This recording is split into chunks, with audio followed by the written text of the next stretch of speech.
صباح الخير واهلا Good وسهلا. morning and welcome to all the participants and attendants. Good morning, Adis. Good morning, Katrion and Alia. And I'd like to thank all the attendants for their persistence.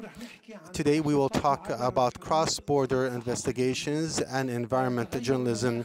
The climate change is no longer just a description of the situation we're witnessing. It has become a climate disaster, no longer just Unfortunately, the environmental crimes crossing borders are a type of new globalization impacting the whole world. In today's session about these environmental investigations across borders, we'll talk about challenges, opportunities provided to journalists and the coverage of the climate, from the drought to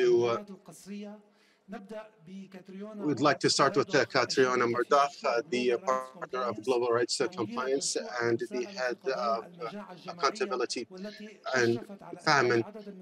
And she supervised many investigations dealing with famine, wars, and disasters. Katriona, so how can we study or understand these issues and problems the world is facing? Thank you. Thank you, Munir. I hope you can hear me okay.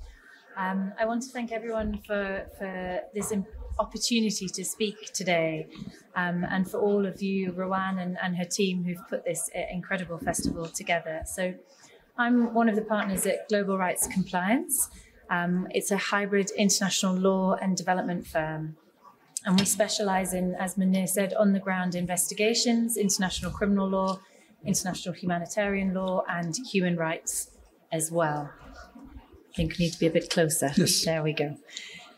So our work on conflict and hunger and starvation began in 2017, and really the genesis of that work was from this region. So the crimes that we were seeing in Yemen and in Syria in particular really was the catalyst for why we wanted to do investigations in this space and to support a range of civil society organizations, but also journalists as well.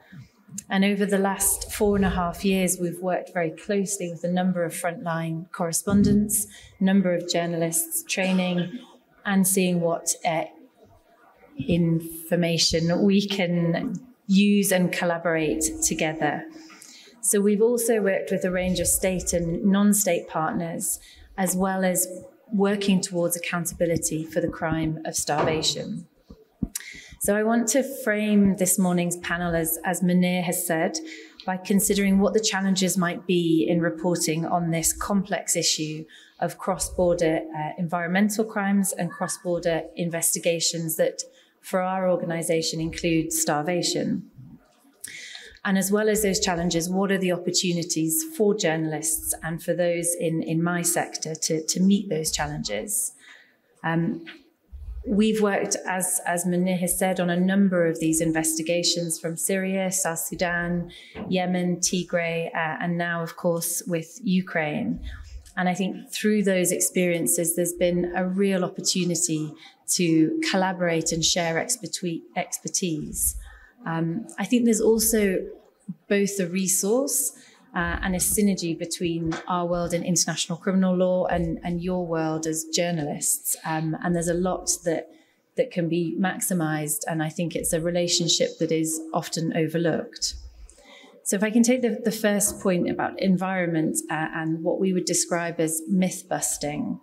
So I'm sure for many of you, you'll be very familiar that starvation is routinely occurring in many of the conflicts that we see today.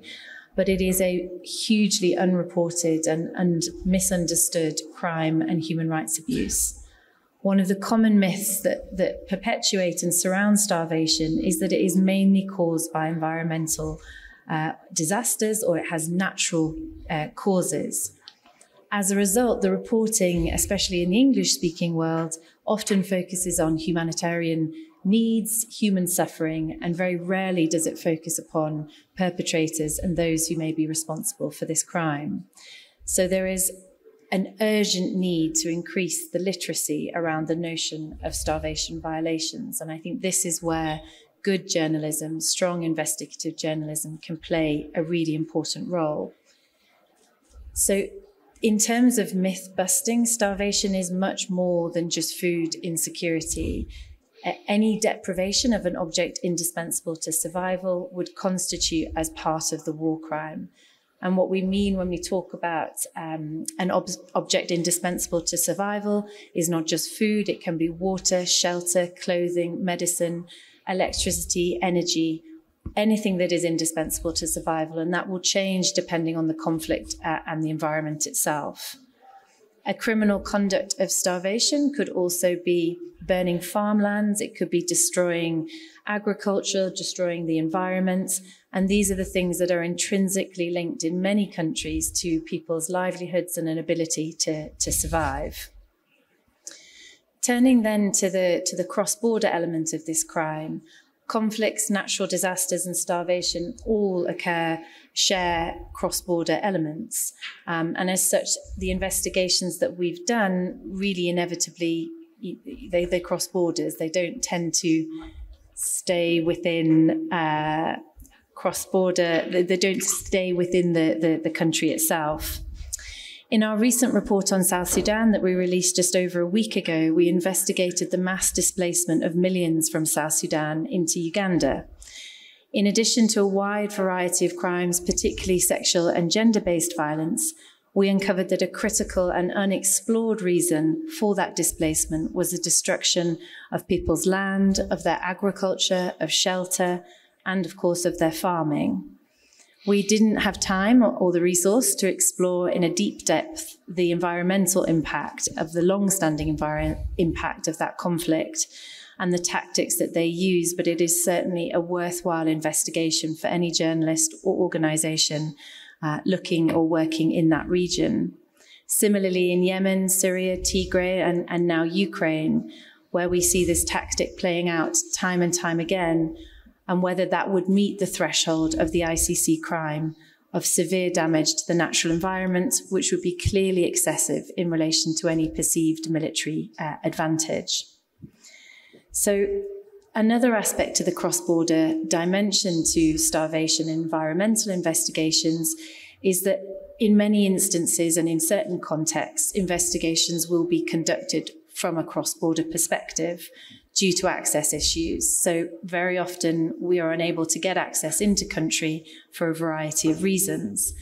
Now, whilst that can significantly hinder accurate reporting, forensic investigations, access to witness, there has been a wave of investigative cross-border innovation with using open source. And it was great to hear Nick yesterday from Bellingcat, who we've worked closely with in relation to Yemen. So finally, the role of journalists. In addition to the reliance of cross-border investigations, there is another intersection between our world in international criminal law and yours in investigative journalism. Independent media and fact-based coverage of human rights violations are crucially important across a full spectrum. At the start of a conflict, when starvation may be occurring or violations that look like it may be occurring, your reporting will keep everybody informed. Now, with information of this discrete type of incidents, as well as early patterns of violations, your reporting can promote an informed discussion among local, regional, and international organisations, communities, and in turn place pressure on officials such as prosecuting authorities, investigators, and indeed states to respond and act. On the other end of the spectrum, contemporaneous documentation of these violations may be immensely useful if litigation or accountability is pursued.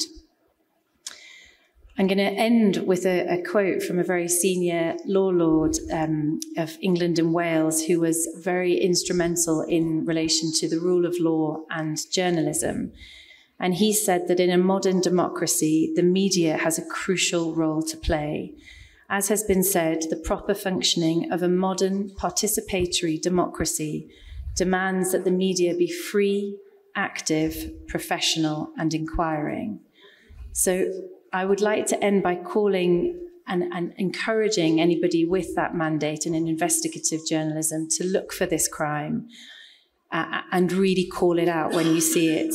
If we could propose one good practice from global rights compliance for the following year, is that we would ask all of you to be active and inquiring.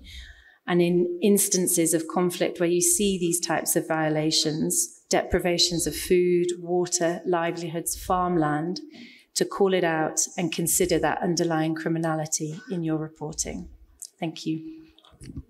شكرا كاتريونا. كاتريونا تحدثت عن تعزيز الوعي والمعرفة. Spoke about enhancing awareness and national disasters, and for the journalists, investigative journalists should be more accurate in their work. Joining us now, Alia Abu Shahba from Egypt. She participated in the Sharm el-Sheikh or the COP27 and the Sharm el-Sheikh, and she is sharing her experience, journalistic experience with the city, which she gained throughout the past few years. Go ahead, Alia. Good morning to you all. I'm very pleased to be among you today. I would like to share with you my experience in preparing more than one investigative report on the climate. Number one, with regards to the hearing pollution, because one of the things that we do not talk about in the Arab region, many of us do not pay attention to it, but it is a major part of pollution and has a direct impact on the livelihoods of individuals and their health. It was a result of a workshop, of a mobile workshop with ARIJ about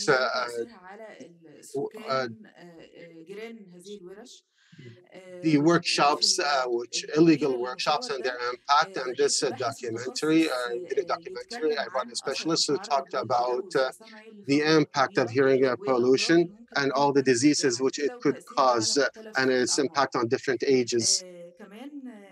Also, I had another angle to follow up the finances.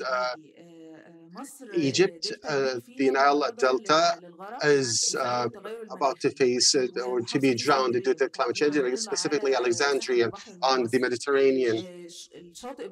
Its shores and the whole city is about to face or about to drown. And this, we cannot import solutions. Our solutions must be local. And we have research institutions where they should study these solutions.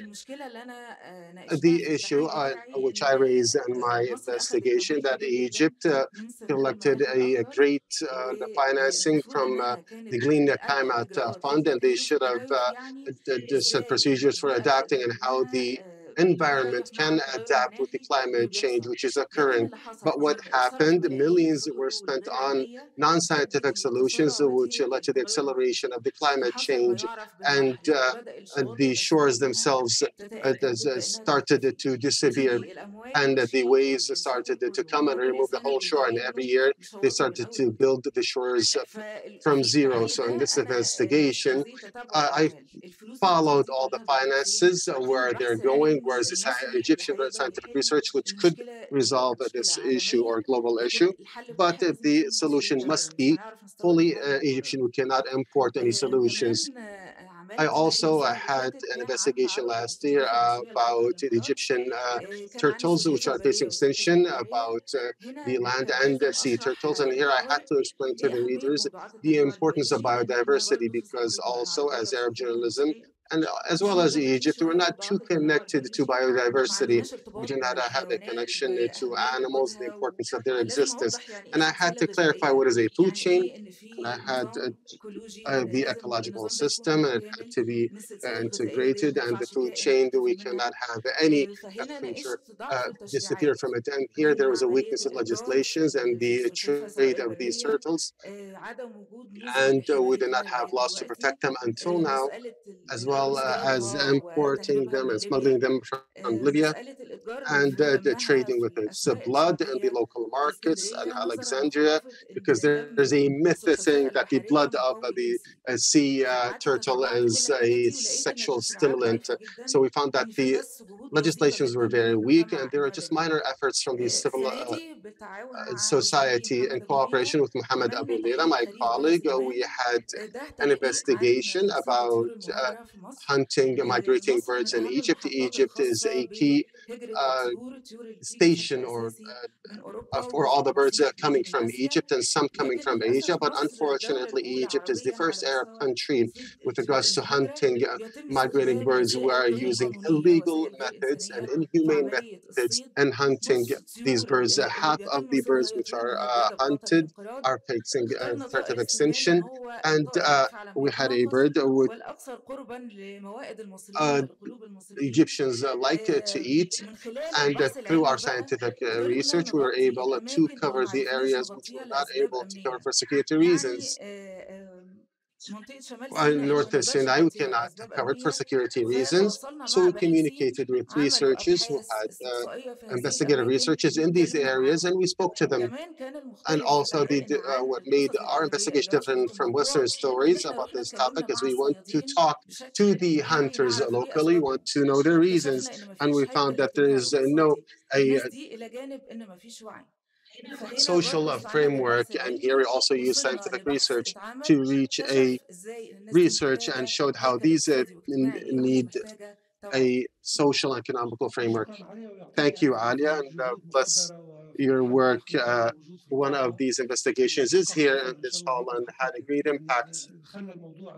And these migrating birds was a big matter of discussion. Now we spoke about the issues and obstacles, and now we have Elisa De Bruyne supporting investigative or cross-border investigations or investigative reports. What are the opportunities provided by your fund to enhance common or mutual investigations? All right. Thank you so much for inviting me and giving me the floor to talk a bit about our organization. And I will launch now the PowerPoint if everything goes right. So Journalism Fund is an organization. Do I have to push on the button to start? I don't know. Do I have to push on the button to start it? Saeed, yes, just 1 minute. Okay, but I can already start talking about our organization that is based in Brussels. 25 years ago, yesterday, 25 years ago, one of my best friends died in a car crash in Brussels. And his name was Pascal de Groos, and friends, family members, and colleagues of him. He was a television documentary maker. We decided to set up a fund for investigative journalism to stimulate investigative journalism in the media. So we are a fund set up by citizens, and we focus on citizens. So we really want that the public is better informed, and for that we set up this fund. So that's our main goal. We are not we are not set up by the media. We are not set up by the journalists, but by friends of a journalist, and based in Brussels, also the headquarters of many European institutions. And because of that, we started this fund to stimulate investigative journalism in Europe, not only in the European country and European Union, but also in the European continent and beyond. So if you would ask us what we do, well, we try to advance independent cross-border journalism, investigative journalism, by connecting the donors and the journalists in order to promote democracy in the European continent, the broad European continent. So we are an intermediary. We are there. We are the firewall between those who give the money and those who receive the money. And so my task is to find funding and to find journalists who want to do cross-border investigative journalism.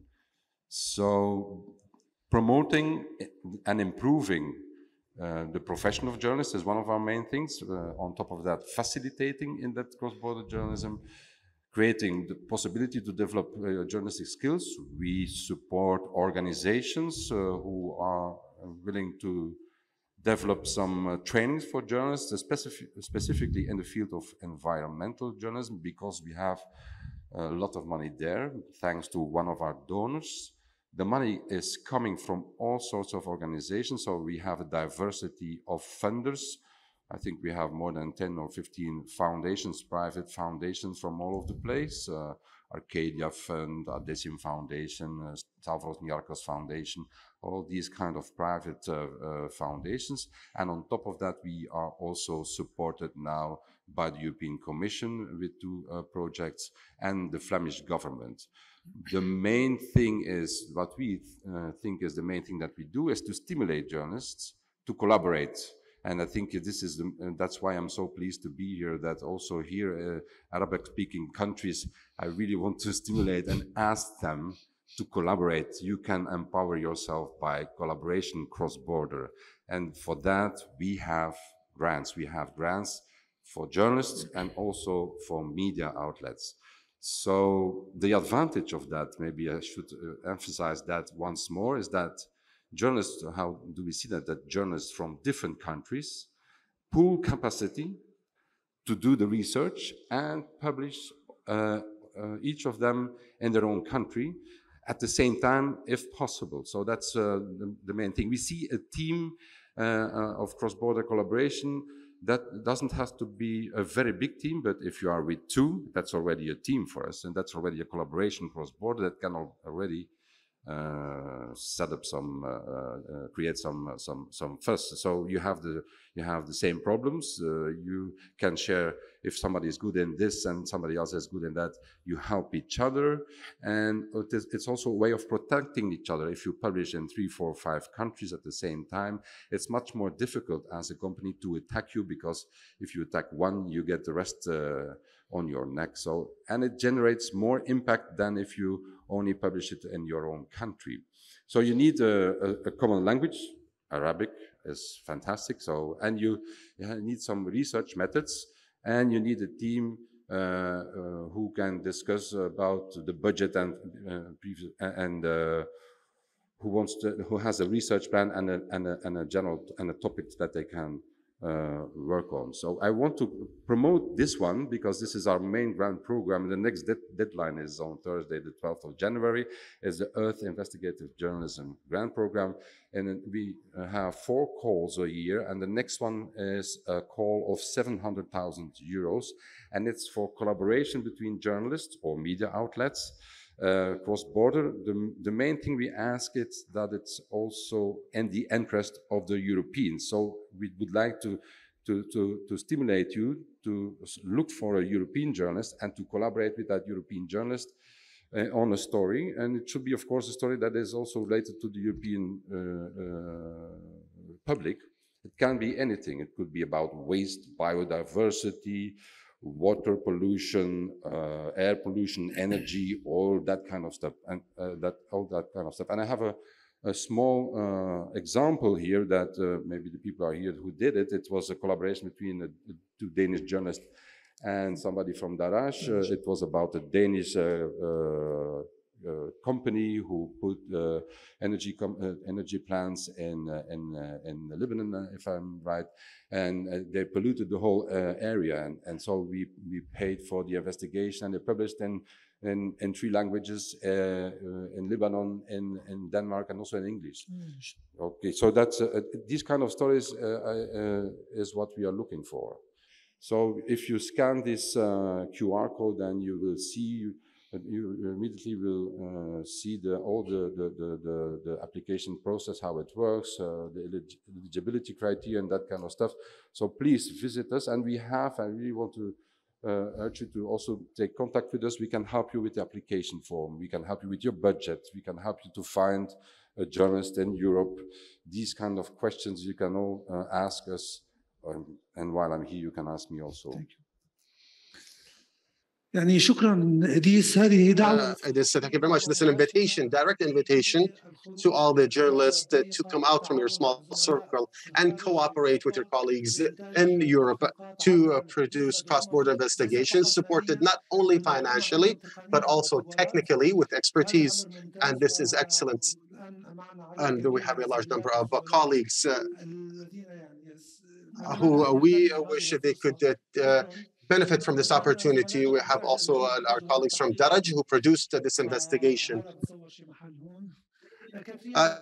Katriana, what are the characteristics or the legal technicalities which you consider that every investigative journalist must have to become more aware of the environmental issues or famine or starving? What does this journalist need? It's a really, really good question. And I think, one of the things that we've done at Global Rights Compliance has been to produce a training manual. And so that's something that we produced in the first 2 years of our program. We've had it translated into Arabic, and it's available for anybody, that we can train and participate and collaborate with. From journalists, we've trained journalists to war crimes units in Europe, to prosecutors, judges, a wide range of civil society. So I think that's a really good starting point in terms of best practice. But I think it's having a real awareness. I mean, there's a lot of different elements and technicalities to the crime.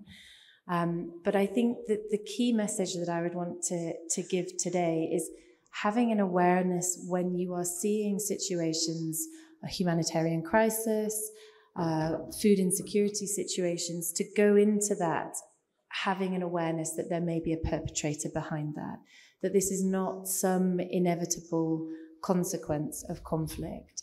So when we're seeing reporting, for example, in Mariupol and Ukraine, humanitarian corridors being struck, the humanitarian story is very clear there. What is always missing, or very often missing in those stories, is why that is and what violations are behind that and who are the perpetrators. So that would be my suggestion, is looking for responsibility in your journalism. يعني تحديد المسؤولية عمل أساسي للصحفيين الاستقصائيين. عليا في التحقيقات التي أنجزتيها. In your investigations, what is the most obstacle you currently or continue to face and impacted your work? There is more than one thing, mainly the freedom of exchanging ideas or information. And I see that awareness and climate change and the importance of environmental topics still is not too much spread, although that everybody knows that climate change is a fact and we are witnessing its impact. Therefore, this requires more effort from the journalists.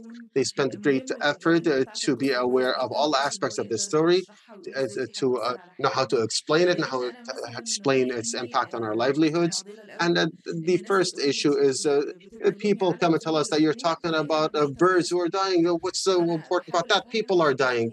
So I tell them, no, this is a food chain, and this food chain, everything should be intact. And also I should always go back to the constitution, legislations, and international agreements, which Egypt is signatory, and they have to be executed. Therefore, this must be an integrated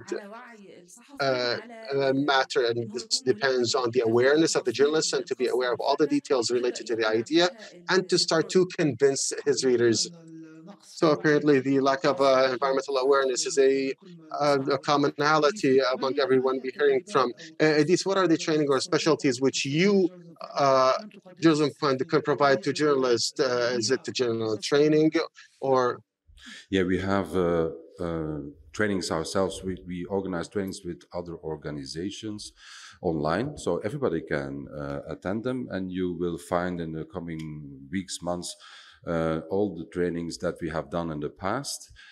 Also, we ask organizations like ARIJ and other organizations in the world to organize trainings for their own journalists, but also in relation to the European journalists. So we advise, for instance, there was a South African organization who set up a training for European journalists, a data journalism training about illegal trade of birds and all sorts of exotic animals. So these kind of things we are looking for. We are looking for organizations who can deliver some trainings in the field of environmental issues. It could be biodiversity, security, data journalism, OSINT, all the topics that you can find here during this conference, but then very specifically focusing on environmental issues and also in the interest of European journalists, but not only exclusive European. So these are the things that we offer.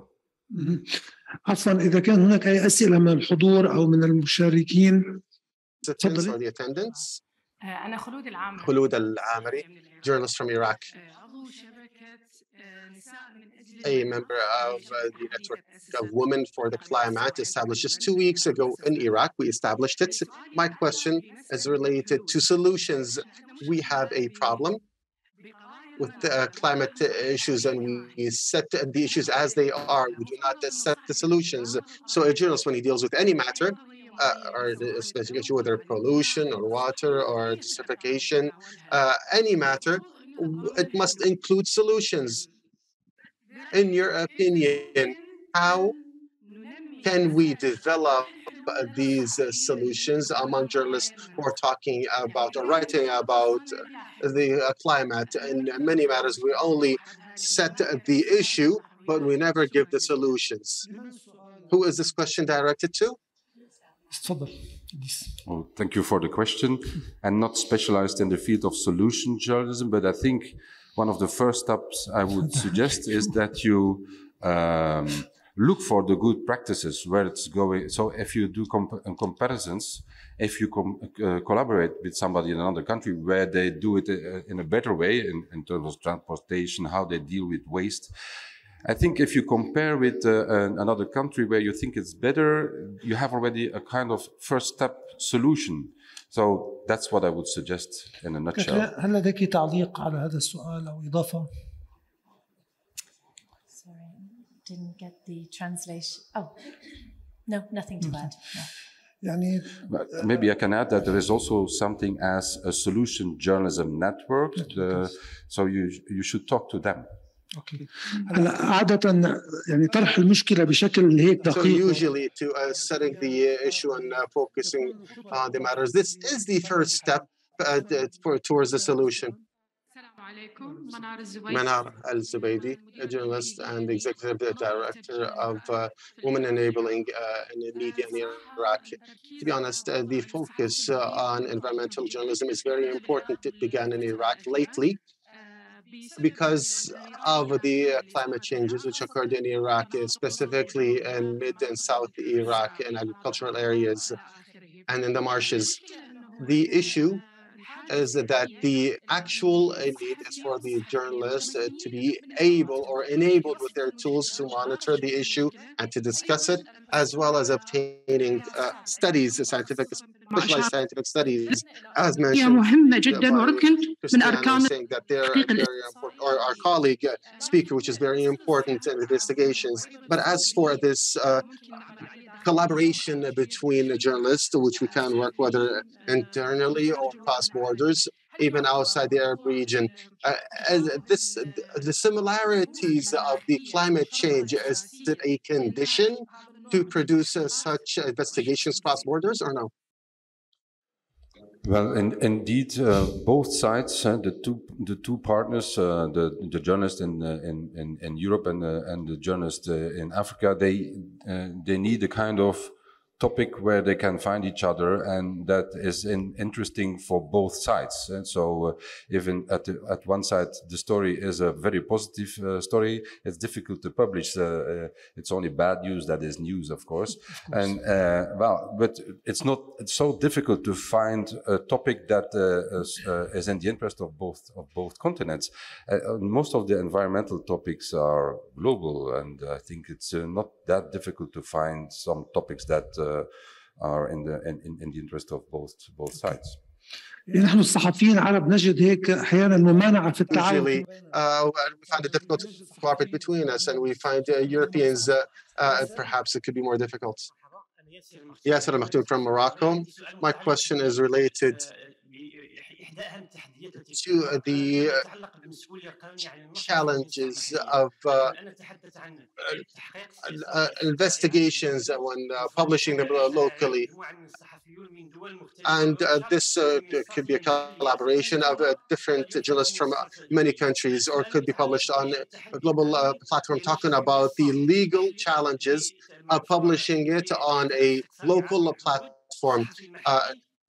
And whatever the journalist publishes in his country, he will be responsible or accountable for it. and perhaps they could be outside or including countries outside his border, but it's still, if he publishes it in his country, he will be responsible or accountable for it. Question is to everyone. Can you comment? So, I mean, I don't have intimate knowledge of, the risks that will be involved for those publishing in the context. I think that's going to be very context specific and country specific. So I don't really have much to add in that sense, but I think it's a really important question in terms of risk and how that risk is managed. But I don't know, perhaps Adis might have a better idea here. Well, I don't have a better idea, but I can also advise in your budget, if you apply for money, you can also apply for a budget that is meant to pay a lawyer, because every country is different. You can also look for solutions with us, publishing it in another country, anonymous, these kind of things. We are open for that. We know we are very busy. We are very focused on risk management, so we know the risks of the job. When we try to look for solutions, we sometimes are paying someone to leave the country for a while. When it's going to be published, we are looking for ways so that the journalist himself or herself is not accused or these kind of things. You have to be aware of that, and well, this is a part of the strategy. Before you publish, I don't have to tell you that, Munir, that this is an important issue. Of course. ياسر نحن في أريج كما تعلم نعمل يعني المراجعة القانونية. Having a legal review, which is a part of risk assessment and the legal assessment of these investigations. We have an accurate review, and perhaps more than one lawyer can participate. My name is George Korzum. With regards to what Alia mentioned, climate change and specifically the issues with these shores, this is a matter of life and death to many regions. And here I would like to specifically talk about Egypt and many other Arab countries, and also Egypt and Gaza Strip, which is occupied by the Zionists. And now the Gaza Strip, and specifically the north of the Gaza shores, all their shores now have been impacted and eroded. Now the seawater is reaching the houses, and overnight perhaps hundreds of houses and buildings there could drown and disappear. The strange thing is that the COP27 and COP26 in Glasgow and Sharm el-Sheikh, the IPCC mentioned different cities around the world threatened of drowning, and they did not mention the Gaza Strip, which is strange from such conferences. An additional point with regards to the assassinations on an annual basis in countries around the world, and with regards to activists or environmental activists and those defending of the nature and the environment, specifically Latin America, those who are defending their lands, who they inherited from their grandfathers against the burning of these forests. And also in our Arab region, as well as Palestine, there are many threats and pressures on all those working in this field. And I'd like to conclude with this. The journalist, environmental journalist, that is very important. The professional journalism must work to serve those ruled and not the rulers. Many of us, of course, we assume that the people cannot be free unless they possess knowledge and actual information, which expose many of the lies of the institutions and governments, etc. Thank you. And finally, through our work and our experience in environmental journalism, because some wondered about it, to resolve the environmental dimension of many issues requires knowledge and several specialties such as the economy, growth, and society and politics. And working in this field, whether reports or investigations, requires a much bigger effort than just regular reports, because it requires the review of many documents and statistics, etc. Thank you. Thank you for your intervention. Indeed, we are working on enhancing and supporting these reports. And unfortunately, the siege of the Gaza Strip, this is another issue. Please go ahead. Hi, how are you guys? I have a question for Mr. Adis and Mr. Katerina. I just want to know, what is the role of Western media in the agenda setting of the environmental factors that is happening in the world? I believe that Western media plays a huge role in the environmental stuff that are happening in the Arab region, but we don't see that as much. And the Western media plays a huge role because, you know, it really has the biggest terms of media outlets in the world that are reaching to everyone else, unlike the Arab outlets. What first? Ladies first. That's a big question. I'm not quite, I'll try my best, but I think that's a very important question. And I think it's one, you know, you're right, there is a lot of agenda setting that is going to have an impact on what reporting, what access, what coverage you're going to have. I don't quite know how you would combat that or how you would try and confront that agenda setting. But I think it's an important point, but I'm slightly out on options of how we would go about or solutions, but maybe Idis has got an idea. Well, the only thing that I can add, of course, it's in the first place the task of the media to inform the public about the topics that are relevant and important. And everybody agrees on the fact that environmental issues are very important, especially for the countries, the continents and the South. And I see some media outlets already focusing on that more than ever before.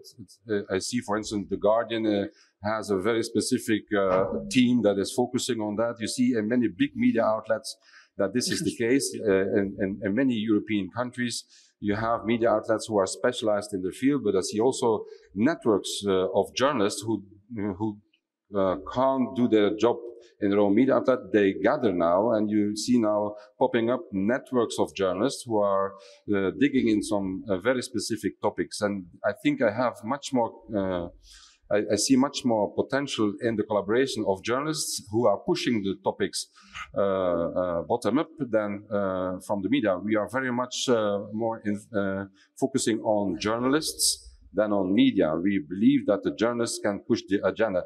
The journalists don't work for media, they work in the first place for the public.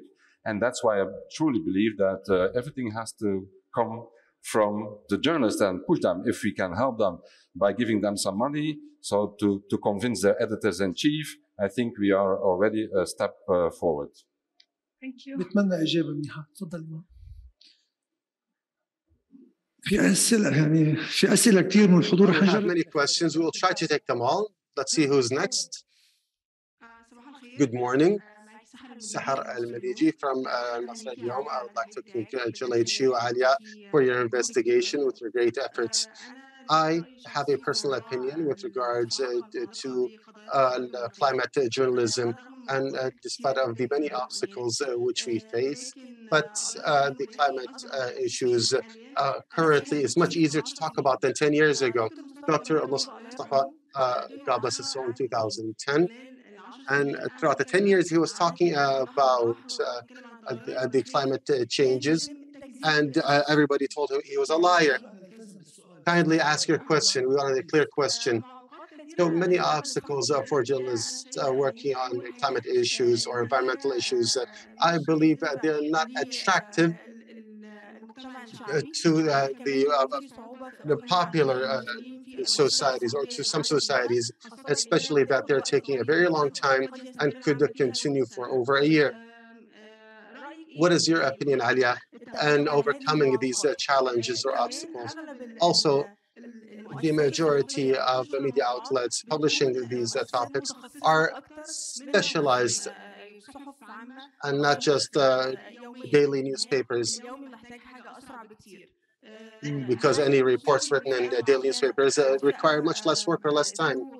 So do you need a specific background or scientific background which could introduce these topics or discuss them more widely? Thank you. So, well, first of all, I think it's important that the journalists also collaborate with scientists. That it's not. If I can, after you. Oh, thank you. Oh, sorry, I didn't. No, please. So I think that's important. And another thing is what was mentioned is that storytelling is important. So although it's maybe not such an interesting story for the broad public, in the first, if you look at it and it's maybe too scientific, it's up to the journalist to translate that to a broad public. It's the journalist who has to make an attractive story. That's one of the main tasks of a journalist. عفوا زميلتك عندها سؤال. اوكي صفا عبيد من اليمن طبعا صفا عبيد from Yemen. I issued a report about hunting rare turtles in Aden. Aden is also among the areas which are classified of possibility of drowning. My question here is, you spoke about another topic when you went to Sharm el-Sheikh. The climate change, there was a group of women from Colombia and Yemen and Ghana, and I participated. In Sharm el-Sheikh, the latest COP27, you mentioned that in Egypt, you received financial aid for the climate change, and you had investigative reports about this topic. How far have you reached? Were you able to put pressure on the government to set projects? My second question to Aidis, with regards to journalists in Yemen, they did not have any awareness regarding climate change. And just because I am an activist and I have trained, and therefore I receive some information or have some awareness. So will there be any training on the climate change for journalists? Also with regards to specialists and the climate or environment, we do not have any. We find extreme difficulties to reach specialists in the environment. Are there any authorities which we could communicate with or have future partnerships with regards to climate change, or to give us some advice or solutions? I wanted to respond first to the previous question. The role of the journalism or journalist, the key role is to simplify information and to tell stories and how to convert this environmental issue to a daily story related to the people. Now, when climate change is real, we all feel its impact. So I have to tell them that this bird which lives in Europe, if it dies, then your life will be at risk because there is a climate change. You're talking about the water resources, and this food chain is very important. So our role is to simplify and tell the story in a simplified manner, close to the readers, and encourage them to read. The second point is we do start to follow the financing because we hear massive figures, and when we search for the truth, we find major problems. Indeed, this is very important for us to conduct, and if we face any issues, we have the freedom of information or sharing information. That they should tell us where they're spending this money, where did it go. So we have to go to the granting parties, and so on all my topics, I compare between the money received and those which I observed were spent on the ground or in reality. Then the competition asked them to respond, and of course they should respond. And in ARIJ, we provide all technical assistance possible, such as expertise in even the environment. Last year, we had more than one environmental expert, or they organized workshops for our journalists to be more aware and eligible of the environment. Unfortunately, we have so many questions, but we will not be able to answer them all. Thank you very much, Alia. Thank you, Katrina. Thank you, Edis. And they are here with you for today and tomorrow. So if you have any questions or more clarification, or Journalism Fund, for example, you should go to them directly and you can ask them all the questions you like. Thank you very much once again, and God bless you all.